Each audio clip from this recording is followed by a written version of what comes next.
Praise God. Palakpakan po natin ang ating Panginoon sa buhay ng ating Panginoon. Praise God.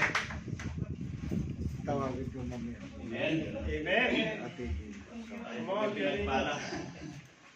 Sabi nga sa 1 Thessalonians 5:18, give thanks in all circumstances. For it is the will of God in Christ Jesus for you.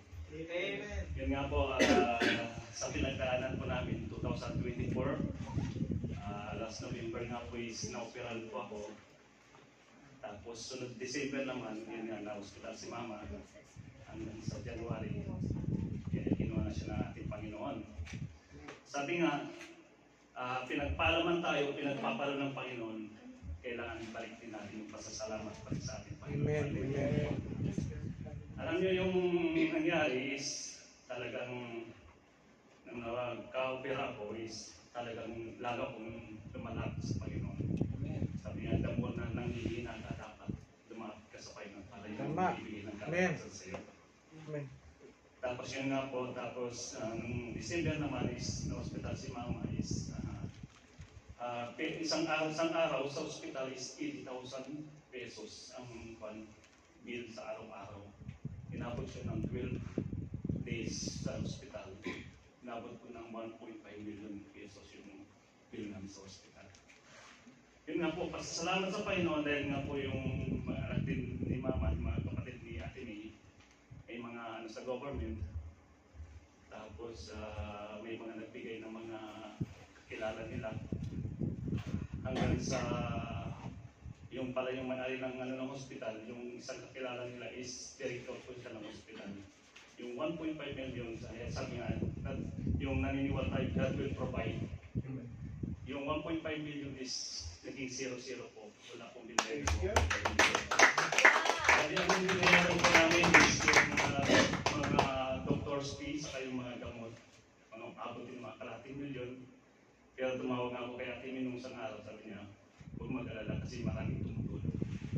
Kaya talaga yung Panginoon napakabait ng Panginoon. Praise the Lord. Amen. Tapos nung pagbakasyon naman, dami kong tinitis-pon naman. Nung pagbakasyon po namin is na-approve na yun sa kanya, yung sa akin na lang inaantay ko. Tapos yun nga sa akin, hindi nga na-approve yung bakasyon. Eh siya na lang yung pinauwi ko para yun na kailangan talaga siya doon dahil siya yung inaantay. Tapos, kinabukasan, pagpasok ko sa trabaho, ang lungkot eh, kasi siyempre ko.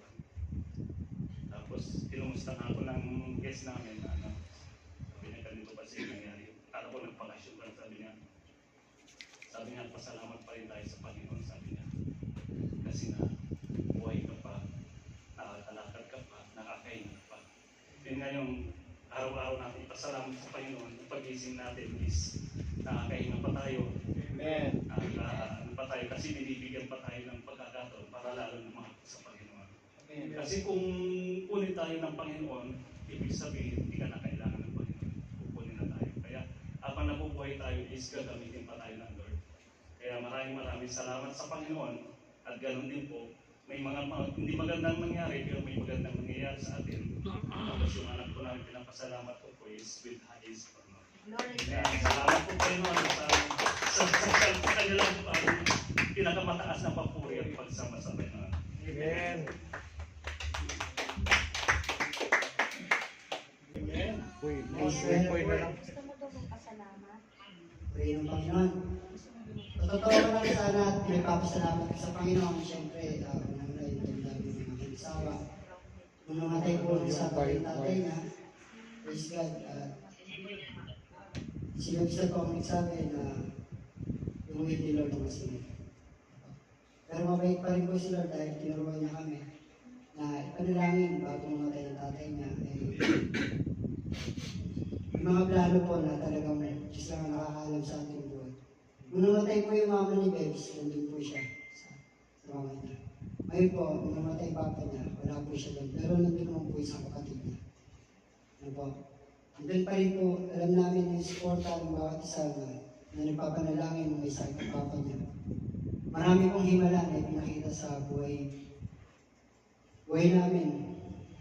Na nakita namin kung gaano pinagaling ni Lord yung papa niya physically sa mga sakit na naranasan. May himala po, gaya ng diabetic siya kasi yung malaking sugat sa likod, nag-heal po yun. Sa akin po, kung makikita ko talaga, parang imposible nang gumaling yung ganung bagay. Pero kay Lord, walang imposible. Amen. Ano po? Yung paa niya, gumaling din po yun. Kahit ikaw siya sugat sa paa, gumaling din po. Pero napagod na po talaga ang papa ni Bebs. Bago po namatay yung papa ni Bebs, sabi niya po, matutulog na siya. Napakagandang isang patotoo po sa tao na alam niya kung anong halaga ng buhay niya. At syempre, ipag-pray din po siya mga kapatid ni Bebs. Tayo rin po kami, yung gabing yun. Kinausap ko si Kisaldi, kinausap ko si Ninong Jen, na ipag-pray ko yung tatay ni Bebs. Ngayon po ay nandun si Bebs. Pinagpapasalamat niya po sa bawat isa na patuloy tayo na syempre may mga lakbayan tayo sa ating buhay. No? Lagi lang tayo maging matatag, maging handa tayo sa ano man mangyayari sa Pilipinas kasi napakahirap po talaga. Marami pong kwento ng OFW na talagang lumilisan ng kanilang mga kamag-anak. Ano po? Sa atin dito bilang isang Kristiyano ay mapalad na po tayo. Dahil nakakilala tayo, may Diyos tayo sa ating buhay. Buong po isang pakikiramay po. Salamat po namin sa nangyari sa tatay ni Bebs. Ito. Kayo po na nakiramay, pinagpapasalamat po ni Bebs. Nakita niyo po kung gaano tayo naging mabuting Samaritano sa patutunan ng buhay natin sa ating kapatid na Bebs, di po, sa aking asawa. Salamat po sa bawat isa na nandyan upang ipag-pray kami. Hindi po madali, pero kay Bebs, alam po natin na laging may prayer sa ating buhay. Di ba po? Ngayon, pinagpapasalamat ko po na hindi lang po physically, financial, yung mga prayer niyo sa amin.